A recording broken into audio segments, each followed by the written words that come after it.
How's it going, everybody? I'm Lewis and we've got a new developer blog from the Old School RuneScape team. So this is Content Poll 35. Content Poll 35 will be starting this Thursday and they've got a great set of questions. Barrows features, the max cape and many more features are on the table. They want to know exactly what we have to say about these updates. So let's go through this dev blog and then we can let them know what we think. So we're starting off with the max cape. Bringing the max cape to Old School is something that has been a long-standing request for many players. And as Old School now has over 100 max players, they feel the time is right to offer it. The max cape will be available to players with level 99 in all skills, which is a 2,277 total level. The cape would have the same stats as a trimmed skill cape and would cost 2,277,000 coins to purchase. Mod Ghost aims to make the max cape as similar to the original max cape as possible in Old School. The emote of the max cape, however, will be original to Old School. So the question they'll be asking will be, should a max cape be added to Old School? It would only be purchasable after achieving 99 in all skills and will cost 2,277,000 coins. The max cape would provide the same stats as a trimmed skill cape along with having an impressive emote. So the max cape is quite an interesting idea. The one thing I kind of dislike about it is the fact it's being pretty much copied from RuneScape 3. I feel that we should get something unique. However, I don't want people to shy away from having a new fancy skill cape because they might enjoy the one that RuneScape 3 has. I suppose that for about a year or two, their max cape in RuneScape 3 was actually quite a significant cape that people would try and get. So if we get something similar or exactly the same, then perhaps people will look at that as a big target to get it.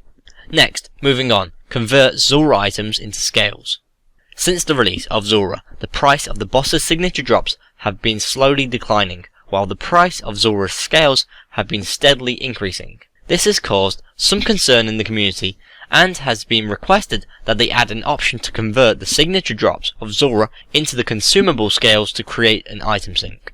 They'd like to offer the ability to use a chisel on the following items to convert them into Zora scales. So the Serpentine Visage or a Serpentine Helm will make 10,000 scales. A Magic Fang will also make 10,000 scales, whilst a Tanzanite Fang or a Toxic Blowpipe will make 50,000 scales. If this feature makes its way into Old School, it will reduce the number of the above items that exist in-game and will increase the number of scales. To account for this, they've been quite generous with the number of scales you receive when converting the items. It's worth noting that whether or not this feature passes, this question will not impact how likely they are to tweak Zora's drop table in the future.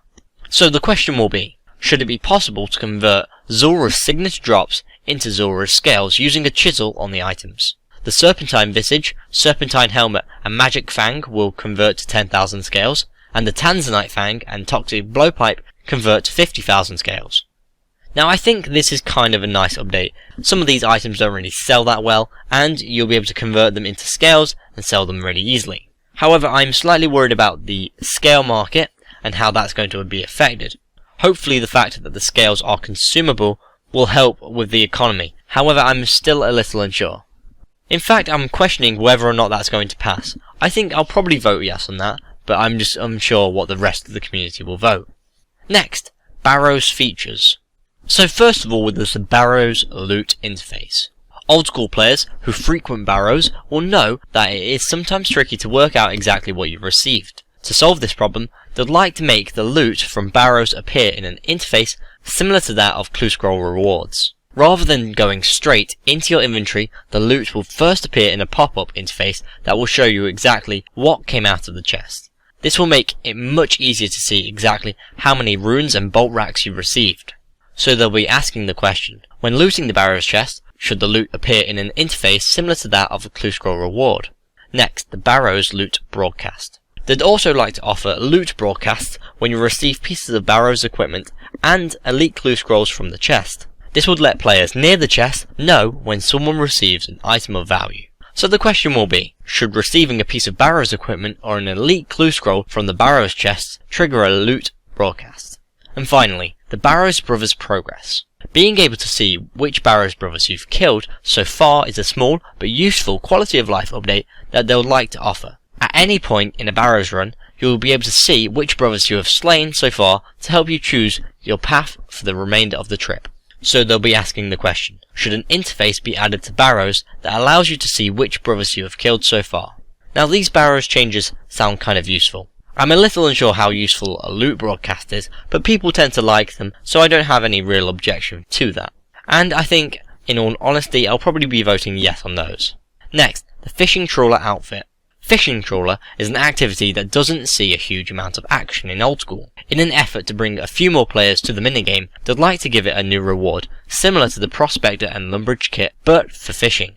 The Trawler outfit will be made up of 4 pieces, each of which will provide a tiny amount of bonus XP in fishing when worn. The pieces will provide following bonus experience.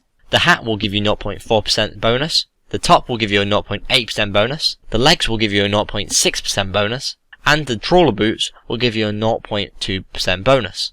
In addition to these small bonuses, when the full set is worn, an extra 0.5 bonus is given, meaning each individual bit adds up to 2, but if you're wearing them all, you get 2.5% bonus experience. There will be a slim chance of receiving each piece of the trawler outfit when participating in the fishing trawler activity. So the question they're going to be asking will be, should the trawler outfit be added as a potential reward from the fishing trawler minigame? Each piece will provide a very small amount of bonus experience when fishing, totaling 2.5% when the full set is worn. Now I think this is actually quite a good idea. Personally, I've never been to fishing trawler, so I think having something to actually encourage me to go there will be quite good. I am questioning whether having that 2.5% experience bonus is going to help fishing. However, I think, well, when I train fishing at least, it's quite a slow skill, so having that bonus isn't going to affect the skill too much. And finally, we've got the other questions. Should the emotes performed during the Drilled Demon random emote, which are push up, star jump, jog on the spot, and sit up, be added as emotes that can be used anywhere? Currently, the Toxic Blowpipe uses the glass blowing animation as a special attack animation. Should it be given a unique special attack animation? Should the Ectovile teleport be given a unique animation? This will be based on the animation used from 2009 and onwards in RuneScape 3. Should clicking the compass turn your camera to face north? Should a toggle be added to your house options that allows you to decide whether teleporting to your house places you inside or outside of the house portal? Should the number of empty buckets the Tall Leprechaun can store be increased from 31 to 255? Should a sell 50 option be added to shops? Should Hellhounds drop a charm that can repel wild dogs in Brimhaven Dungeon? Should they add a pack of baskets and sacks in farming supply shops, and packs of water jugs in appropriate general stores? Should they make Vetion spawn just 1 hound in each phase, not 2, to make the boss slightly easier to kill? Should it be possible to trade an Umli wrap for a new Bull Roarer if yours is lost? Currently, eating half of a full pizza will move the remaining half to your first empty slot in your inventory. Should pizza remain in the same inventory slot when you eat half? Should the process of turning bones into bone meal be automated? When in a guild, should the skill associated with the guild be displayed in place of your combat level? For example, in the crafting guild, you will see the crafting level of other players when you right-click them, rather than their combat level. Should the doors in player-owned houses only be closable by the host? Should Bill Teach have a right-click travel option after you've completed Cabin Fever? Should the welcome screen be removed when logging in inside the wilderness? Should the number of teleports on a Skull Scepter be increased as a reward from the Varrock Achievement Diary? The number of teleports the Scepter offers will be increased by between 2 and 8, depending on which tier diary you have completed.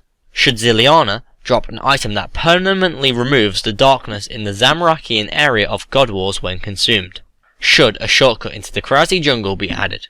Should a warning be added to the exit of the fight cave? And should 4 existing worlds be given a minimum total skill level for entry? The following restrictions have been suggested: a 1000 plus total level, a 1250 plus total level, a 1750 plus total level, and a 2000 plus total level. Most of these other updates seem quite good. I was a little unsure what the Bull Roar update was referencing, but then I quickly checked, and it seems to be that it's actually related to the Legends quest.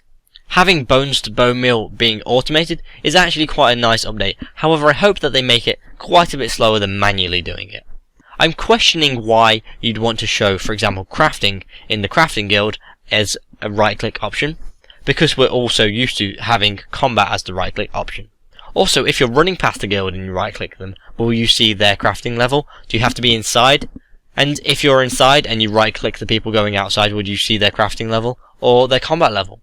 Most other things I don't have any major quarrels with. If I do, I'll probably just be voting no on the actual poll. Finally, they want our feedback.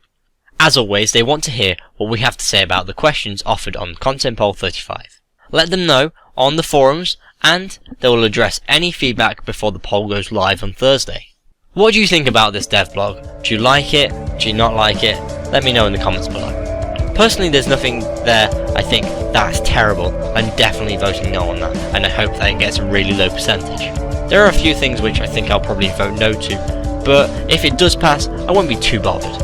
If you want to watch the latest Old School RuneScape news post, please click here, the RuneScape competitive tournament. And if you want to watch my video on the WWF Big Cat event, please click here. If you've enjoyed this video, please like and share, and if you want to keep up to date with the Old School RuneScape updates, devlogs and polls, please subscribe. I've been Lewis, thanks for watching, goodbye.